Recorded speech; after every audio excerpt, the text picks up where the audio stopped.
The last measures of spread is standard deviation. Here we'll see the standard deviation in ungrouped data, in metric continuous group data and metric discrete group data. First, ungrouped data. The formula is square root of summation of x square minus summation of x the whole square divided by n. The whole thing is divided by n minus 1. So we'll be given with an observations, and those observations are small x. After writing small x, then we can take any x value as the assumed mean, which is a. This a and x is used to find out the capital X, which is the deviation from the assumed mean. So we have to subtract the assumed mean from each of the observations one by one. N is number of observations. This x is taken in two ways. One is you have to sum up all these x value and then you have to square it, and the next one is you have to square this each of the x value, so that you have to frame the tabular column like this. Here is the example, so where you have to find out the standard deviation of this ungrouped data. First take down all these observations in the first column, which is small x. Then we have to find out the assumed mean. You can take any one value in this observation as the assumed mean. Let me take 11 as the assumed mean.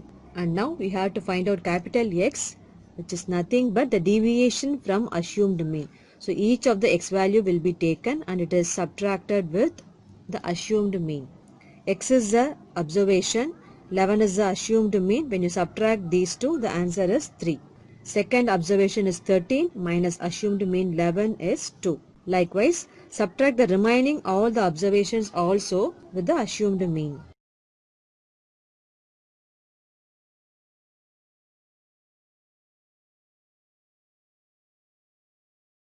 After finding capital X, you have to sum up all these things. Before that, you have to square this x value.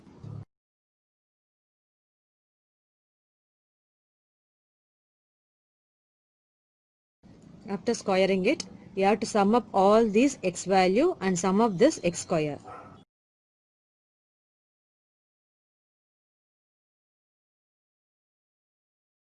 Now you can easily substitute in the formula. Summation of x square is for 52 minus summation of x the whole square. Summation of x is 2 whole square divided by n is number of observation. So in the question, n is number of patients, which is 9, divided by 9 minus 1. On calculating this, the final answer is 2.54. Standard deviation in metric continuous group data. This is the formula to find out the standard deviation. In this formula, f represents the frequency and then n represents sum of all these frequencies. And then to find out d, it is deviation. D is equal to midpoint minus a assumed mean divided by I the class interval. These are the data needed to find out the standard deviation. Here is an example. In this example, we are given with IQ of 50 students and we have to find out the standard deviation. This is the frequency given in the question itself. First, transform this tabular column in a convenient way to get the values to substitute in the formula. Write the IQ range of the students in the first column and number of students in the second column. F is given in the question, so number of students is the frequency F. Then see what are the values you want to find out to substitute in the formula. You need n. So n is very simple. You have to sum up all the frequency what is given in the question. Then you have to find out d. So d is deviation from assumed mean, and we know that the formula to find out d is midpoint minus a divided by I. Midpoint is mid value of this range 0 to 20. It is nothing but lower limit 0 plus upper limit 20 divided by 2. The answer is 10. Likewise, find out the midpoint for all these range value. After finding out the midpoint, then you have to take the assumed mean. Any value in the midpoint is the assumed mean. Here I am taking 90 as the assumed mean. And formula to find out d is d equal to midpoint minus assumed mean divided by I the class interval. Midpoint is this one. Minus assumed mean is taken as 90 here. I is width of this class interval, which is 20 for all these ranges. The answer is minus 4. Likewise, you have to find out for remaining values also. Now in the formula, you can see what is the next value needed. F is given, D is obtained here. Then you have to find out the product of F and D. So these values can be taken away in the tabular column also like this. And find out the values of D square, FD and FD square.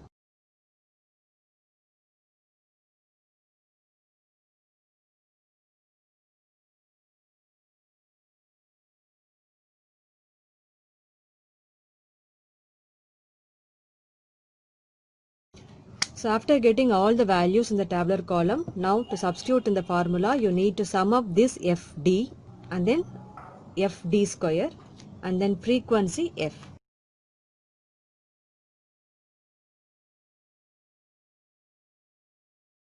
Substitute the obtained value in the formula.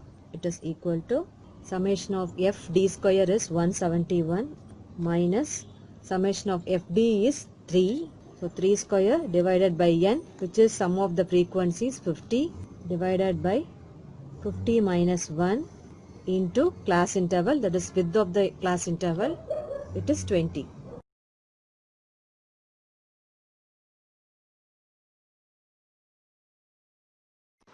Standard deviation in metric discrete grouped data. This is the formula where f is the frequency of each of the variables xi and xi is the given variable and n is sum of the frequencies. Here is an example. Calculate the standard deviation of the given data. So in this given data, we know that this is frequency and this is the variable x. As usual, we can transform this tabular column by writing vertically like this.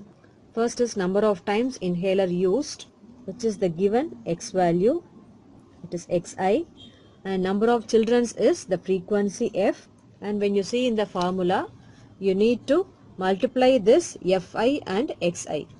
So in the next column, you can write fi into xi.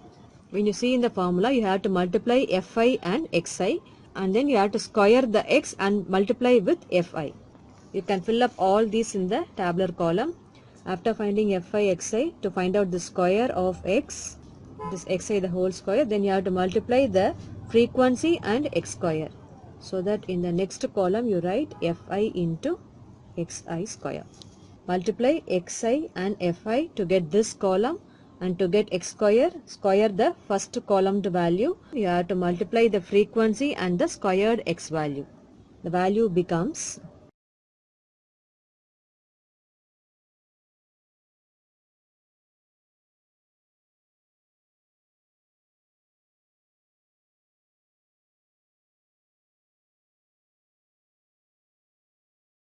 then multiply frequency and x square.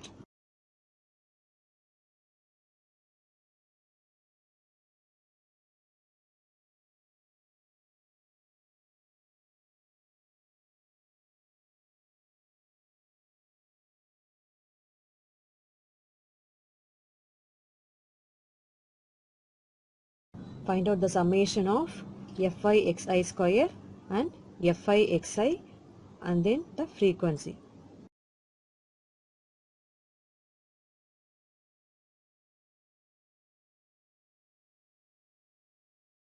Simply substitute the values in the formula.